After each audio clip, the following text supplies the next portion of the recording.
Good afternoon, and welcome to another edition of Washington Informer News, WIN TV. We're so glad to come back to you one more week.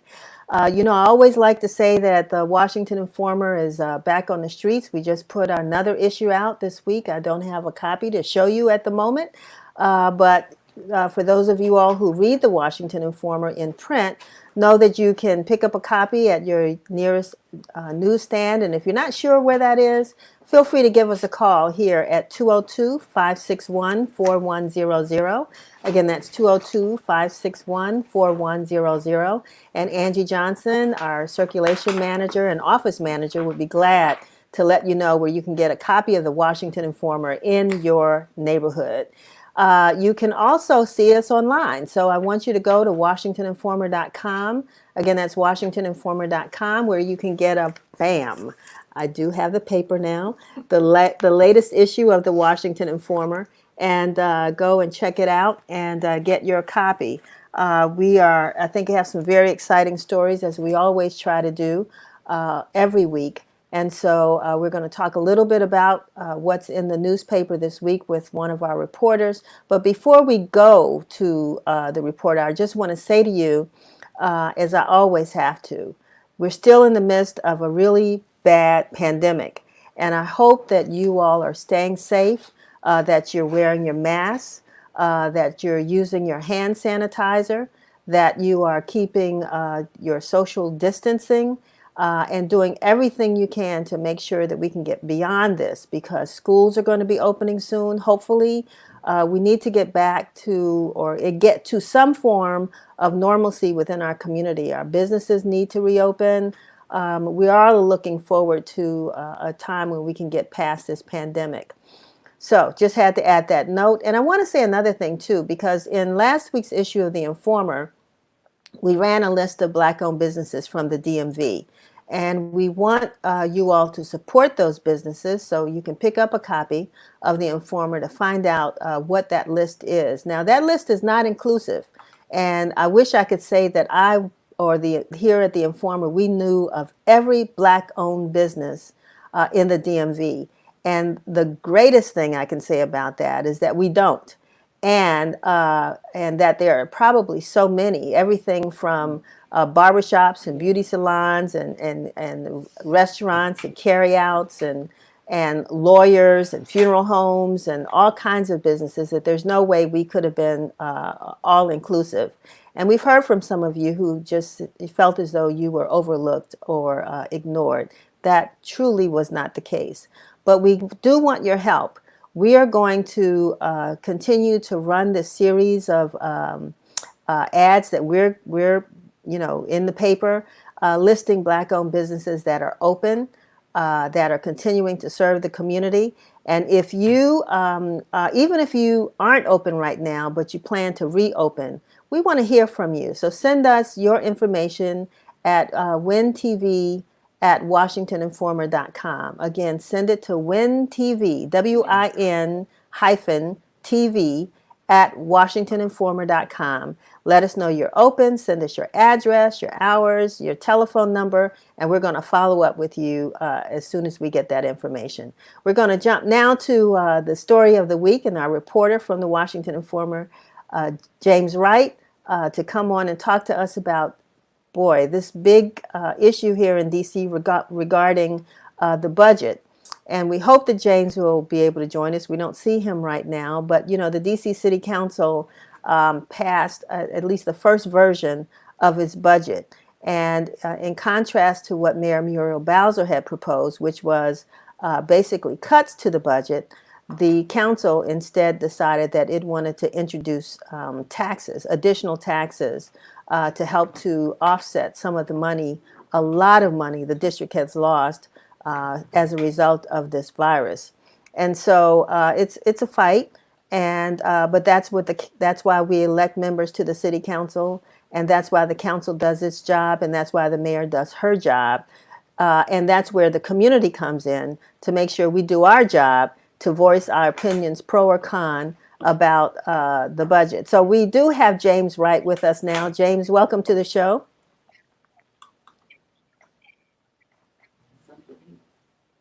James, can you hear Thank me? you for having me. Wonderful. Okay. So what we'd like to do, James, tell us, you were at the, Yes, you I can hear covered, you. wonderful, wonderful. You covered the council and you did a story this week on the council's, on the budget, the DC budget for 2021 and the proposals that the council has made to the mayor's proposed budget. Can you bring us up to date on that? Yes, the process is that the council has two votes. On Tuesday, they had a first vote, which is basically, I don't want to call it a preliminary vote because it's a real vote, but it's basically a vote that determines what their priorities are in terms of the proposed fiscal 2020-2021 budget. And the biggest highlight, of course, is the $15 million cut to the police department, which many people feel that would not have happened had it not been for the activity surrounding the unfortunate murder of George Floyd in Minnesota. Basically, Councilmember Charles Allen proposed, and he got $15 million cut out of the Metropolitan Police Department's budget. And his reasoning is that some of those monies could go to human services, social services, that sort of thing. The thing that shocked a lot of people were the taxes. When Mayor Bowser submitted her budget, she had no tax increases. She didn't lay off anybody, but salaries were held back. Services were kind of streamlined, but nobody lost their jobs, and there were no increase in taxes.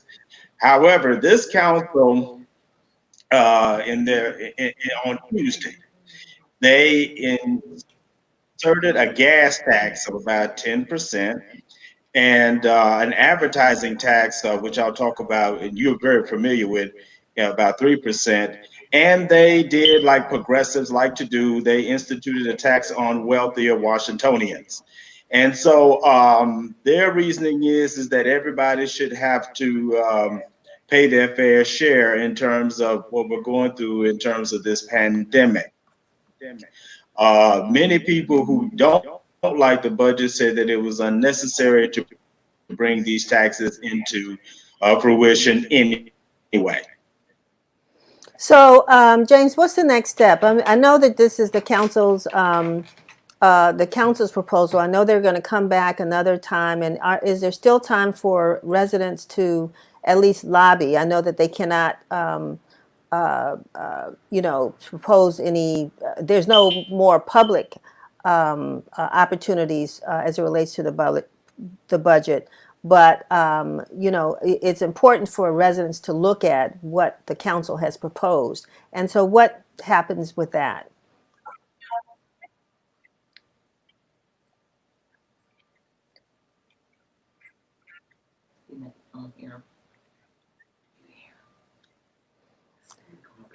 All right, James, we're not hearing you, but I want to thank you so much for bringing us up to date on the council's budget and to at least highlight what has happened. And what we'll do is we'll continue to follow that. I know you're going to be following it in the upcoming stories in the Washington Informer. So we look forward to hearing more from you. Thank you so much for being with us. One of the things that we know about in our city and when we talk about the whole issue of Black Lives Matter, which is an issue that's been impacting us for so long, and that is Black and missing. Young people, old people, all kinds of folks within our community who go missing, but yet no one knows about it. When we come back, we're going to talk to Derica Wilson and Natalie Wilson, sisters-in-law and co-founders of the nonprofit Black and Missing Foundation. Stay tuned. Complete the 2020 U.S. Census. It is safe and secure. It benefits your city, your community, and your family. Complete it online, over the phone, or once you receive it in the mail. You matter. Get counted. 2020 census.gov. So I told you, no, we're always going to remind folks about the census. So you'll be seeing that commercial until, I guess, the census happens. But moving on to the topic at hand, thanks to information that has been shared with us from Derek and Natalie, in 2019, there were around 600,000 people missing in the United States, and 40%, or around 230,000 of them, were people of color. The two of you have been involved in this tragic story for several years. Talk to me about Black and Missing and why you created this organization. Okay. So the Black and Missing Foundation is a nonprofit organization that brings awareness to missing people of color. When we first started the organization in 2008, there were 30% of all persons missing were of color, and that number has since grown to 40%. And it's a pandemic that's affecting our community. Our people, our children, our parents, men and women are disappearing at an alarming rate. And sadly, they do not receive the media coverage or assistance from law enforcement to be found. And that's why Derica and I'm in media relations, Derica is in law enforcement. We joined forces and used our professions to help us find us. Derica, why do you think that there is this inequitable or unequal attention being played to those who are Black and missing? Oftentimes when it comes to children, law enforcement like to label them as runaways, and runaways are not receiving the Amber Alert. And when you have a missing adult, male or female, they like to associate some sort of criminal behavior with their disappearance. And it takes away that sensitivity and urgency to try to find those missing people.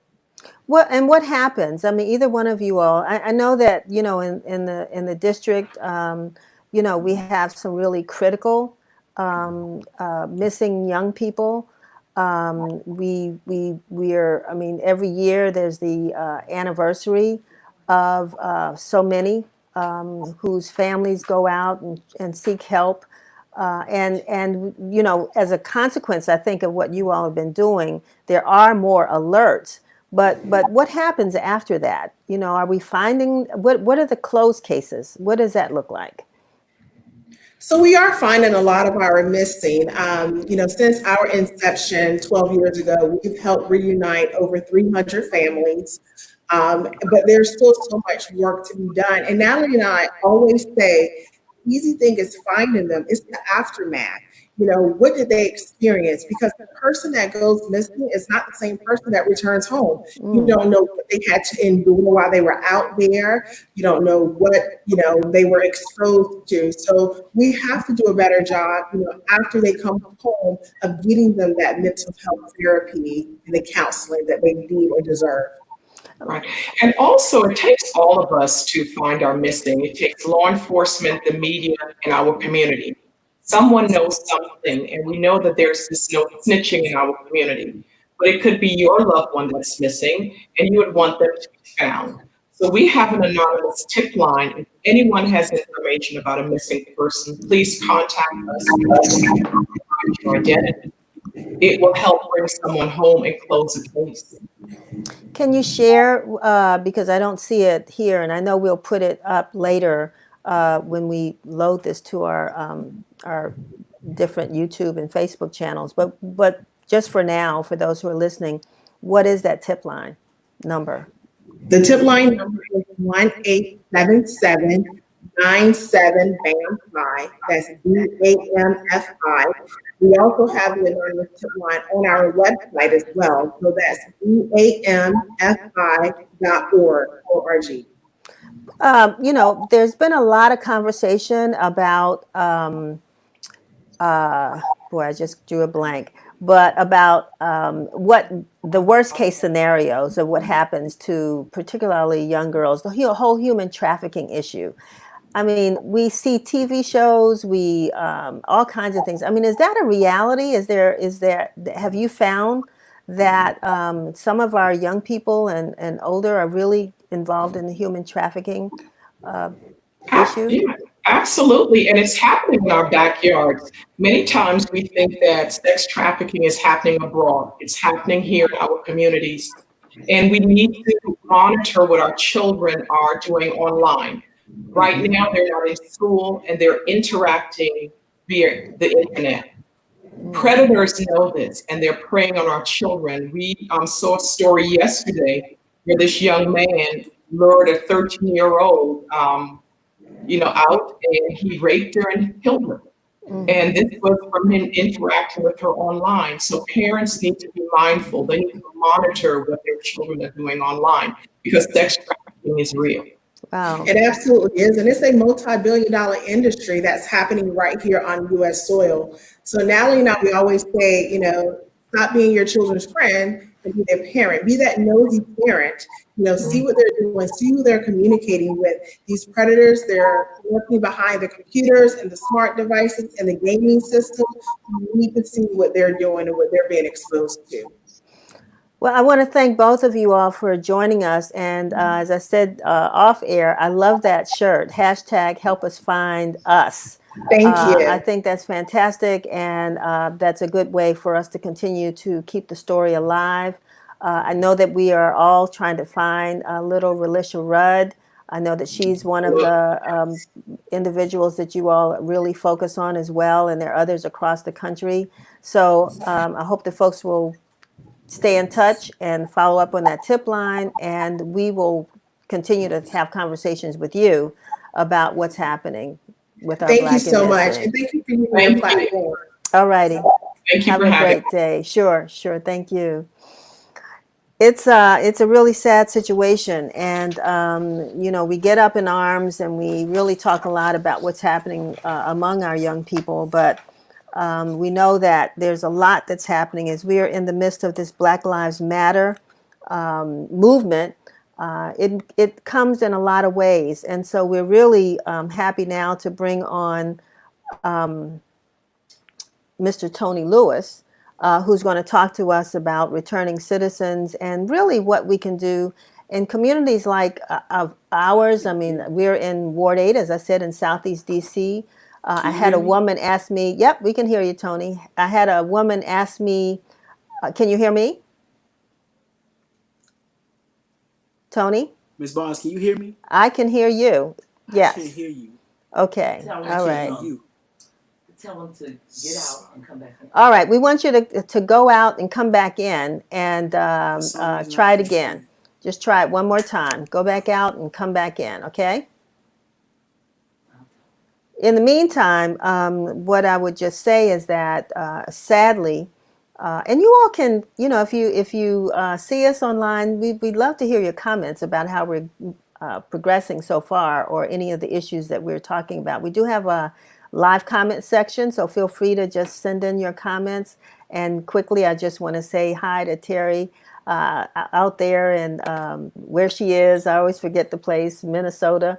And can you hear me now, Tony? I can, yes, ma'am. Fantastic. Yeah, I just wanted to say hi to Terry really quick and Rayvon, who we're going to talk to in a few minutes. But, Tony, the other day I had someone ask me, white woman, actually, white Jewish woman, who asked me, Denise, what can we do? Hey, brother, Denise, what can we do about the murders in Chicago? And I think it's a good question. I think it's an answer that we're all striving for, and I think it's one that you've been on the front lines of trying to get an answer to. So, how would you have answered her question, Tony? Either there or what we're experiencing right here in Southeast DC or in Prince George's County, the rise in gun violence. Sure, I think we must have an economic plan to address this sort of culture of violence. We got to eradicate poverty. We got to kill poverty in order to really get people in a place where hope is restored. And if we look specifically in Chicago, where the murders are happening, obviously here in the District of Columbia, and definitely specifically when we talk about Black communities, those are communities of poverty. And we have a great infrastructure here in terms of programming, We got the Office of Neighborhood Engagement and Safety. We got violence interrupters, and those people are doing their part. But the reality of it is, until we can create real systems where people can get to a point of family sustaining employment, where lending can be in a situation where Black people can start thriving businesses and get contracts where they can hire Black people. We really got to really be so committed to doing this, and we haven't. Nowhere in America have we done that enough, and that's why we continue to see all of this violence, in my opinion. Do you think in any way where we are right now with this COVID pandemic, is that contributing? We lost you. Oh, there you are. Do you think that's contributing in any way to the violence that we're seeing right now, or is it not making a difference? Is what contributing? The COVID pandemic, is that contributing in any way? I would say, yeah. I think everybody's sort of more on edge than they would be under normal circumstances. I think we don't have any idea of the real mental health and the stress and the trauma that COVID is putting on our community, again, particularly Black communities. And so I would like to think that COVID definitely has some relation to the violence that we're seeing. I think what's also, very glaring is that the violence has not decreased in this pandemic. It's actually went up, particularly here in DC. And I think that should tell us something also, that people are that disconnected. People are in lifestyles and have a dependency on being outside for survival, that even a pandemic won't keep people inside. So again, I think it speaks back to the necessary focus on Black people and eradicating poverty. Because in DC, right, when it was just us here, if you will, right, and all of the problems were mainly us, it kind of made sense. But in 2020, it's no longer just us, but the problems still remain pretty much us. And when I say problems, I'm talking about incarceration, victims of violent crime, unemployment, homelessness, food insecurity, and all the other things you want to name, mental health. So I think it's time for us, I'm talking about particularly the Native African-American Washingtonian, that there needs to be a conjoined effort. And we need the business community to be a part of this, right? So it can't just be a social service effort, that collectively, government, private, nonprofit, faith-based, we create a comprehensive strategic plan to eradicate poverty in the Black community here in the District of Columbia. Until we've never seen a safe, poor community in America, and we won't. We want public safety without economic safety. And well, how does that? I got you, because I was just getting ready to ask. I mean, how do you juxtapose that to the call to defund police and which some think means eradicate or eliminate police? Sure. Where do you stand with that, and how do you think? I understand that there needs to be a balance, but what do you propose? I think here in DC, right, I think it's okay to divest a little bit from MPD and put that money towards other public safety strategies that, in my mind, actually helps MPD. We don't have a shortage of police, so. And we've also seen that even with the police force that we have now, these violent incidents still continue to happen. Right. You're not going to lock away this issue, right? You're not going to lock away this problem. We tried that before. We know that doesn't work. We obviously need MPD, but I think we need to invest in other interventions that can help increase public safety. So if that money can be directed into the right entities, if we can get more violence interrupters, if we can get more wraparound services and supports in these communities, and other things that provide hope, whether that's training, education, food support, healthier food, all of these things play a role in people's behavior and people's attitudes, right? And people's motivation. So I think we got to really understand that money going somewhere else does not necessarily hurt MPD. I think it also is, in many ways, if we're smart about it, it can actually help MPD. So we, unfortunately, we've run out of time, but I want to get you back on at some point, because one of the other concerns that I have is about education. And so many of these young people now with social distancing, we don't know what's going to happen in public schools, and kids are going to, even if, the age of some of the perpetrators have gotten younger, reportedly. And this is an age when they would be involved in some kind of academic, sports, whatever kinds of programs to keep them occupied in a positive way. those are gone now, and we don't know what's going to happen as far as education is concerned. So I do want to get you back on as soon as possible to talk about that as well, and to find out, how we approach that, particularly in the coming months. August, normally school would open, and we just don't know what's going to happen. So I want to thank you so much. I don't know if I lost you already, but thank you for joining us there. I hear you, but I don't see you. But thank you, Tony, for being with us and to sharing your thoughts, which I think are critical, because we do need to find solutions because Black lives matter. We're going to now jump to two individuals who have been really on the front lines. Hanecia Green and Rayvon Wills, who are planning a walk this weekend in DC, I think it is. Where's the walk going to be? Hi, Rayvon and Hanecia. How are you all? Hello, how are you? I'm good. I'm good. So, I mean, the issue is violence, and what do we do to get this under control? And you all are two folks who've decided that you want to do a walk in Seat Pleasant. You're going to walk from Seat Pleasant to Southeast DC, and tell us why.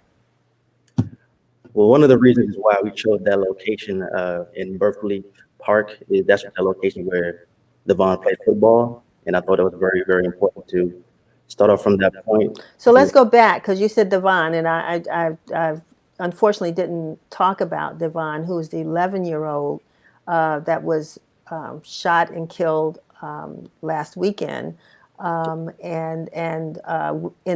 died in his mother's arms here in Southeast DC. And so the whole city is upset, and we understand and feel the family's pain. So continue on, Rayvon.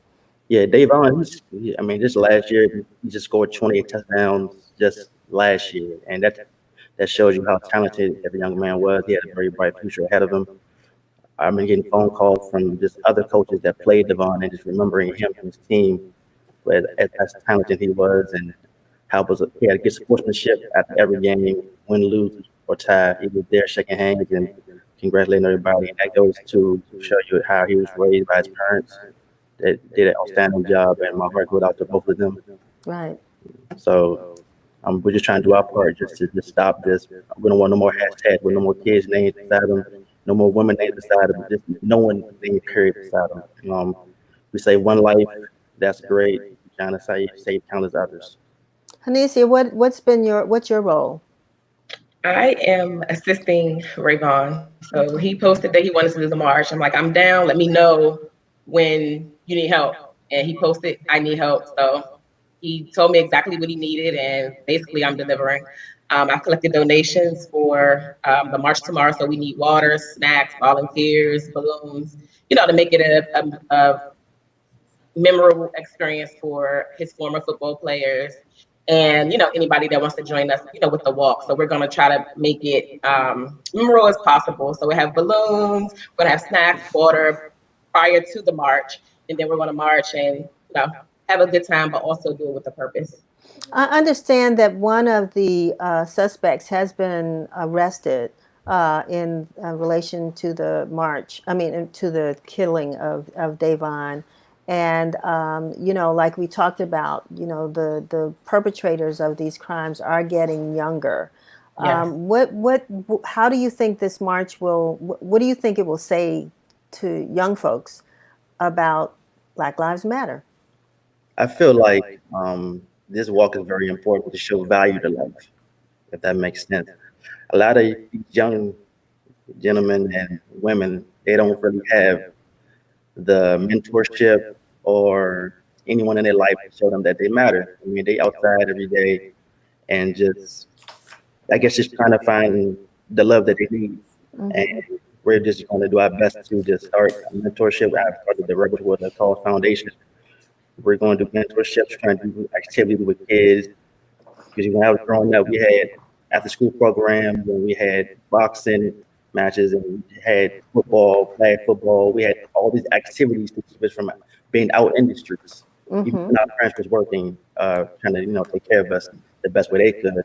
We had other men step up to help us, get our mind off the crime or get our mind off whatever that was around us that was going on. And I'm trying to bring that back as much as possible. So I'm trying to get every man with good morals and that can be a great role model to step up and be a part of the foundation. Because you got to get them while they're young. So you teach them morals and you teach them how to be a certain way and to talk a certain way, to act a certain way, and then more importantly, to feel their value, they matter. They won't do these type of things that's going on right now at all. And that's the main part of the march. You know, I asked earlier with Tony Lewis, but he didn't really get a chance to respond because we'd run out of time, like we're getting ready to again, about, you know, what's going to happen in the fall with schools trying to decide whether they're going to open or not, what the schedule is going to be, sports programs that may still be non-existent. And I think someone, you know, Hanecia Betty Scipio did talk about education as a factor, but that there's so much more we need to do. And she agreed with the issue of poverty. But what would you propose, you know, when kids would normally be in school in the fall and if they don't have that opportunity, how do we keep them focused? What will this march say about that? Right now, the march is to get awareness out there about the foundation. I have talked to countless people that would love to help, like how we're doing right now. We're doing a virtual podcast, and we're going to set up something where that we can have virtual therapy for these kids that have seen what's going on and need to talk and need to vent for free. I've gotten in contact with hundreds of people, and if the mentorship, I can do the same thing I'm doing with you right now. For a young man that needs to vent, they need to cry, you know, to show emotion, to show he's frustrated, they need to talk about whatever is going on. I can do the same thing I'm doing with you right now with them on the laptop. We can't get closer. We can't show our appreciation and how much they are valued. Just by talking to them in person, I can do the same thing as well. To a telephone. I'm there. Anyone that comes to the march tomorrow, everyone gets my phone number. I don't care who calls. I'm there for everybody. I'm there for anyone that needs the help, who wants to talk. And I'm just trying to just be a face and just be a leader that I just think I need to be for right now. And just hopefully that more people will come out and try to do the same thing that me and Mrs. Green are doing, and just trying to make this environment a better place as fast as we can. Wonderful. Take a day. Right. 2 weeks, we're going to do as best we can to get one by one and build a great generation of kids coming up. Well, I'm keeping hope alive, Rayvon. I always keep hope alive, and I'm glad that you and Hanecia are doing this. You know, people need to continue to carry the message and to try to get as many young folks or the community involved in our own problem solving, and that's what it sounds like you're doing. We hope to be out there, the Washington Informer, to cover this march. Just got a nod from Chevry, so we will be there to cover the march. We will have it covered in the Washington Informer next week. Also some photos and maybe some highlights that we'll use on the show for next week.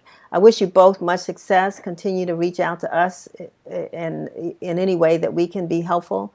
And don't give up the struggle. Thank you. Thank you for having us. All righty. Look forward to seeing you again.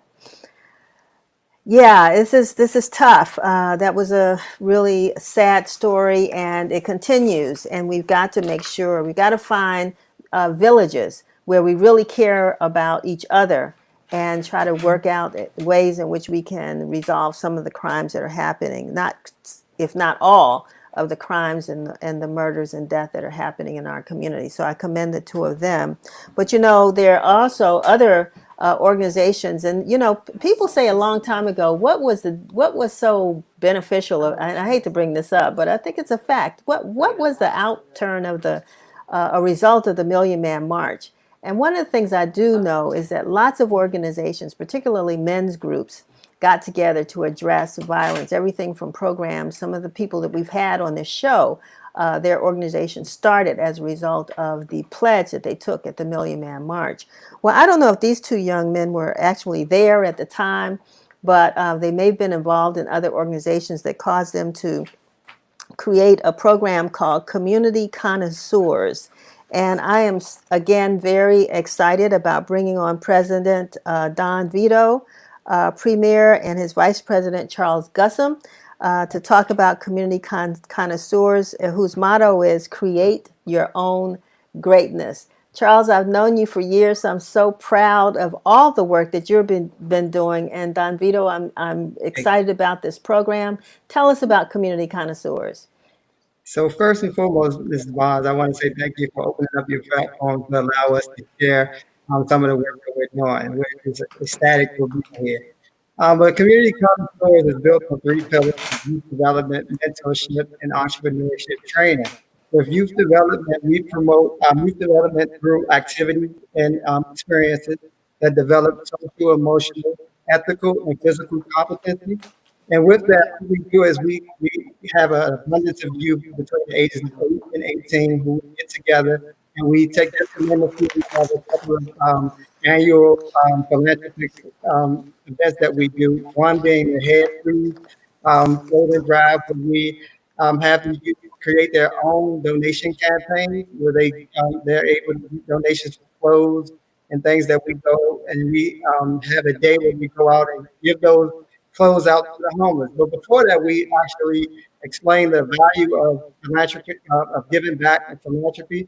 And we also educate them on how some of the individuals who are in the situations they're in end up in that situation and why it's so valuable for them to help. Also, we do mentorship. We have about 8 mentees right now. We're actually recruiting 3 more. And those are individuals who do exactly what the gentleman that was just on, serve as positive role models for the youth. A lot of our youth are coming from vulnerable communities, so outside of the household, they need that individual that can serve as their positive influence in their lives. And through entrepreneurship, what we've identified is a lot of the youth that we deal with have dreams and aspirations for being entrepreneurs themselves. So with that, we create platforms where we educate them on how to build business plans, how to go down to the DCRA and apply to be a limited liability company, and also if they're interested in nonprofit work, how to apply for their 501c3s and things of that nature. I mean, this all sounds fantastic, and I know that you walk the talk, Charles. And Don Vito, I'm so happy to meet you. Your mom says hi, and so I know you must do the same, because she sounds like she's very proud of you just in the way she said hey. So give us a little bit more. I mean, why did you all decide to start this program? You know, first of all, thank you, as Charlie mentioned, Ms. Bonds, for having us on your platform. It's just an honor to be here. I've been following the Washington Forum for quite a while. Believe it or not, my first inspiration into charity work was through your father, Dr. Calvin Golat. Wow. I actually had the opportunity to attend the I Love Life and Want to Live campaign. It was something that I would never forget. I was probably about 13, 14 years of age at the time. Wow. With that being said, it was the end of year 2016, during the election period, when the individual was elected for the director of HUD. And one of the comments that was made on the news channel was how they were going to go into the inner cities and the communities. So we had already been doing the work. We just thought it was time for us to be more proactive within that realm. So we formed the Community Connoisseurs, and we started going right into the community and doing those works, providing individuals with mentors. And as you may know, out there is to take the village. So we are that village. As far as me, where I come from, I actually had encounters with the system and things like that. So, you know, there's a saying, you know, Tony Lewis was on, and shout out to Tony Lewis. He was on our program about 3 weeks ago, The Moment of Truth, which we do every Thursday. But a lot of the stuff he's saying is exactly what it is. It takes the individuals that have been through these trials and tribulations to become the best teachers to these youth out there, this in the street, that may not have the opportunity that's necessitated to be tremendous. Wonderful. So, I mean, tell us about any of your successes. I mean, we do have a lot of folks that talk about, you know, these programs, and it's great work, but we aren't always able to document the success. So what do you think have been some of the successes? Well, the successes that, for instance, we run a program called the TIA program, the Intelligent Boxer. It was actually inspired from Mr. Gene Hughes, the late Gene Hughes. When I was growing up, about 14 years old, I used to go from school to Midtown boxing, and we would, you know, box and things like that. And with some of the fundamentals to boxing that actually developed me and finding myself. So we created a program called Intelligent Boxer, and what we did is we took the fundamentals of boxing and we collaborated with Essential Life Skills. And through running that program, which is a six-week program, we actually had the opportunity to see kids learn how to present, as Charlie was saying, to establish an LLC, or to develop a resume, or to even tie a tie. I mean, it's so amazing what some individuals that come from the communities we come from don't know about the things it takes to be successful, to be able to thrive in this society. Wonderful. Charles. Really quick, I just like to also add one of the most recent successes is one of our actual mentees who will be on shortly, Natural Taylor. He has been accepted to Harvard University, and he's been with us since he was about 8 years old, actually. Wow. So that's one of the huge successes, and I don't want to talk too much. I know he's going to tell you all a lot about his journey, but definitely Natural is one of our latest and greatest successes.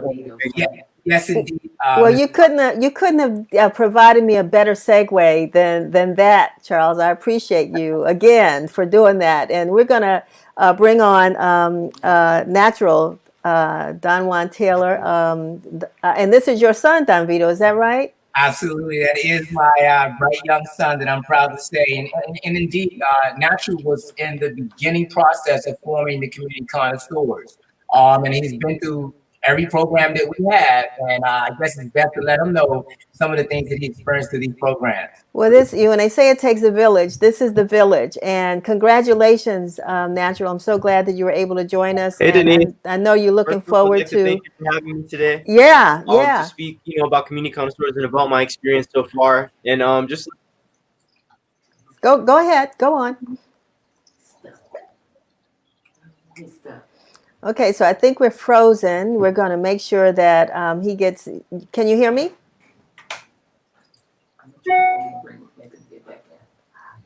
So Community Connoisseurs. Yes, I can hear you. I heard you say village just now, and I was going to say that Community Connoisseurs has, for me, been a huge part of that village. So I hear people, speak about organization, service organizations of different types and things like that. But what I've seen is that when it comes to organizations, it really just comes down to the people, I would say. And when it comes to Community Connoisseurs, I'd say that their accomplishments, or our accomplishments, definitely speak for us, with our involvement in the community, our food drives, our supply drives, and whatnot, and our programs that we have to help with the youth. But I think that the people at Community Connoisseurs, such as my father, such as Uncle Charlie, Uncle Mike, Aunt Elizabeth, there's a variety of individuals who all have come together and who all are really about it, right? So that's. Well, we froze again, but you're not going anywhere because, one, we're very happy and excited about what your next steps, going off to college, going to Harvard, and representing the community. And I'm going to tell you, Charles and Don Vito, my heart is warm. I'm telling you, it's very warm because you all have done so well. And this is what we are talking about in our community. He just happens to be a son, but that goes back to the issue of the village, right? It takes the village to raise our children. And so, you all have exemplified that. And so we're going to take a little break because, at this point, we're going to segue to WIBridge TV. So, we want Natural to rejoin. So come back in again. Chevy will take care of that part. We're going to bring on the bridge crew, Claudia Watts, to continue this interview. Because we want to bridge, we're building the bridge, right? Wonderful. Yes. We DC, old school informer. Yep. I think this is great, but we want to bring the link. So I'm going to sign off. Before we're going to take sure. I just want to thank you again, Ms. Bond, for absolutely you and the whole team at Washington Informer. And you're just such an inspiration of some of the work we do. So thank you. Yeah, well, I wouldn't continue to do it if people like you didn't inspire me to keep going. So I'm just happy for you. So anyway, we're going to take a break, and then you'll be back with Claudia from WIBridge, and we'll talk soon. All right, see you soon. All right, see you in a second. Right, thank you. Complete the 2020. Hi, I'm Ron Burke, Director of Advertising and Marketing for the Washington Informer. We are proud to serve as the leading multimedia company connecting you to the African American community. We know the Black community is disproportionately affected by COVID-19, and it is our mission to keep you informed of all the positive news that you can use related to this pandemic. The Washington Informer continues to operate daily, delivering news. And together with our hardworking and dedicated staff, we can do more to support your business. We are in this thing together, and I want to help you. Let me customize a solution that will help you effectively reach our more than 87,000 readers and subscribers. Our goal is to keep your business at the forefront of your customers' minds. We want you to come out of this stronger and better when this crisis is over, but we've got to get there together. Contact me today. I'm Ron Burke. I'm at 202-888-6835 or rburke@washingtoninformer.com. Let's work together and stay safe. Thank you. So Claudia, I didn't think we were going to come back together, but we are together. And but I'm signing out because I want you to talk to the cultural connoisseurs as well as to the other folks about the young men that are off and going to Harvard. And so this is your segment. I'm saying farewell. Okay. Oh, well, let's see. Hi, Ruquan. Hey, how's it going? Hi, how are you? I'm awesome. I can't complain at all. Thank you for having me on. Yes, thank you for taking the time to be on. I'm not sure if Natural is going to join us right now, but if not, so we'll just get started. So you are an athlete and entrepreneur, and you have a company called Love One Company, and that is an anti-violence clothing line. So can you tell me a little bit about the name and like what it means? Yeah, for sure. So absolutely, it's an anti-gun violence clothing line. I had a teammate who wore number 1 in 2017. I know the value of love. I know that God is love. I know that love conquers all. And so if we put love first, we'll be able to accomplish our goals like ending gun violence. I also wanted to memorialize my teammate who wore number 1, and I wanted to be able to show him immense love even through his death. And so it is pretty much multidimensional in that matter because it covers a couple different bases. And so we donate a portion of our proceeds to an organization that buys guns off the streets in terms of an art, and we make our contribution to the community. Oh, I love that. I love that. So now, what are you going to be studying when you go to Harvard, and is that going to align with what you do for the company? I'm not certain exactly what I'm going to study in school. I'm very, very, very excited to expand my network and to meet amazing individuals like the people that have been on this call to be able to expand the work that we're doing in the community. And that's what matters to me. So absolutely, with whatever I do, go hand in hand with using platforms to bless my people. I'm just not sure exactly what manner. Well, that'll be okay. Okay. And so we've actually now been joined by Natural. Hey, how are you? Thanks for being with us today. And so you were just on with the Community Connoisseurs. You are one of their youth advisors, and you were also the salutatorian for your graduating class at McKinley Tech. And we learned that you're going to be studying environmental engineering when you go to school in the fall. Yes. So out of all the different fields in engineering, how did you land on environmental? So the environmental, first off, I'd just like to apologize about earlier. I had some technical difficulties. Oh, yeah, no, you're fine. We straightened that out now. So hello again. I chose engineering, especially environmental engineering, because it's really been kind of present all my life. You know, all my life I've kind of had, I would say, a special relationship with just nature and the environment. I've always enjoyed being outdoors. You know, my name is Natural, so you got it all goes together. But I actually started out in middle school, really, when I had first made a science fair project using renewable technology.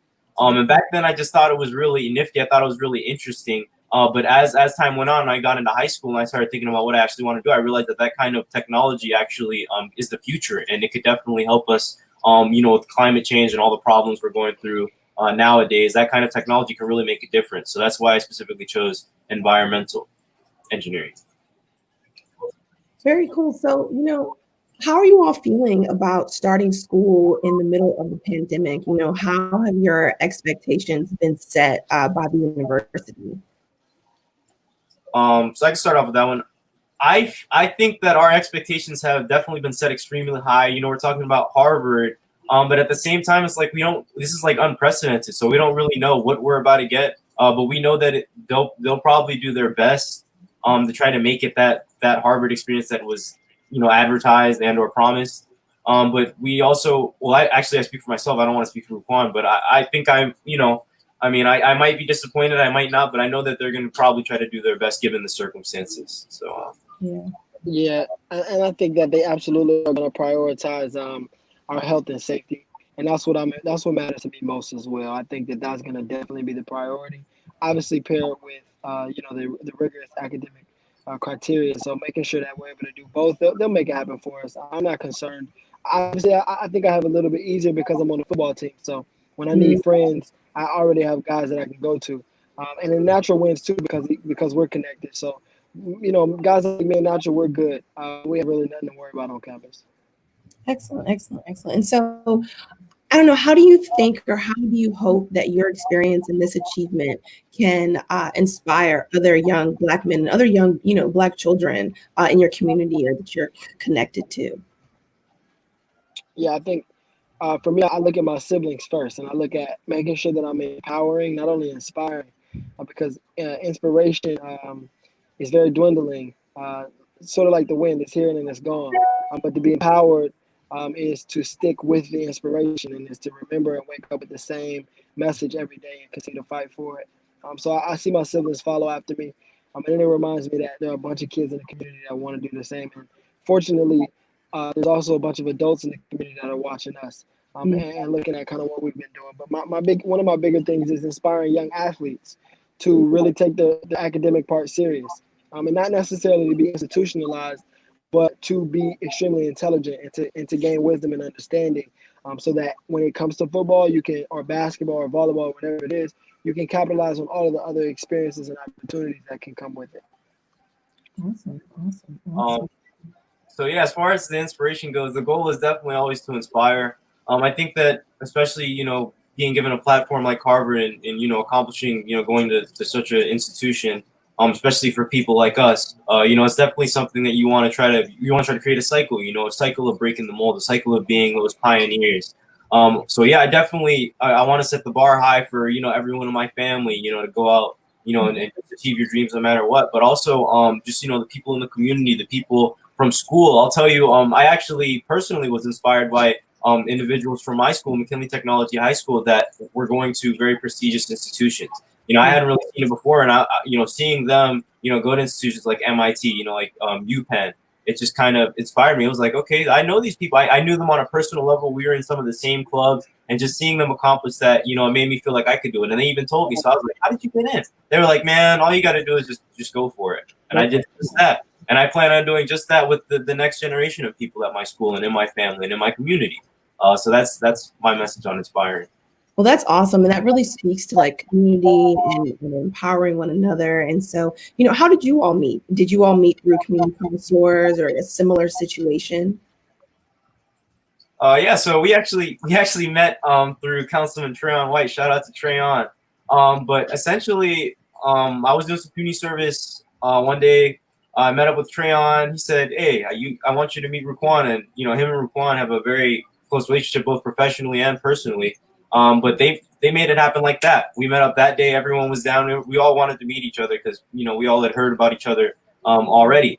So we had that meeting. We went out for some ice cream, I believe, and you know, we got into deep discussions about, you know, very relevant things like, you know, the state of society today, what we're going to do at Harvard, why we're going to Harvard, how we got there, things of that nature. And so we developed a bond over that time. But I'll let Ruquan touch on it too.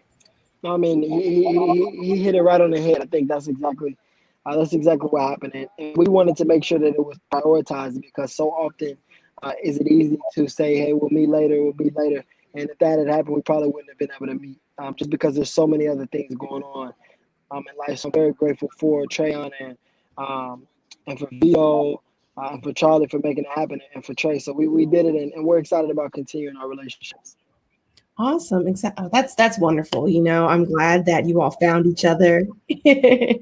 And so I also heard that you all were accepted into a very high number of institutions. So you want to tell the people? Or are we going to be honest? Oh, no, we could share that definitely. The goal is always to inspire. Yeah. I was accepted into over 22 institutions. Wow. Good. Yeah, it was a lot, and I applied to I don't know, maybe 25. I definitely used all those vouchers because I think my Common App has a limit of like 20, so that was the first limit. But after that, I just went to the institution's platforms. But also, my school has unlimited vouchers. I think most DCPS schools do. So I just took advantage of that to apply to as many schools as I could, so that I'd have more options and more opportunities. Well, listen, parents, out there, that's great advice. Use those vouchers. Right. And for me, the experience is a little different because I only applied to 2 schools, or really I applied to 1. I was preparing to do the applications, but because I was offered by all of these institutions already, I already had a very, very clear mindset about if I was getting in or not. And for those 25 schools that had offered me, I knew that me and my family were good to go. So I knew I wanted to go to Harvard. I submitted an application for Harvard, and the rest is history. Oh man, that's excellent. Well, we congratulate you all both on your success, and I'm sure we will see great things from you both in the future. Thank you. Stay tuned. Thank you so much. Thanks so much.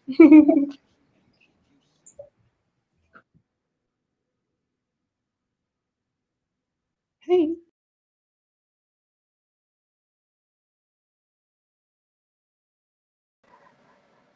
I don't know if Claudia is still there, but what an exciting interview to hear from these two. Yeah, we can bring her back on for a couple of minutes. There you are. Good. We're going to get this together pretty soon so that we have a better segue to and from or transition. Yeah, but that was an exciting interview. It was, and I don't interact with very many high school age children, young adults, but I'm always so impressed by how insightful, perspective they are. But I think that's one reason why we're doing this, because, and why you all do the bridge, because, young voices, we don't hear as often as we should.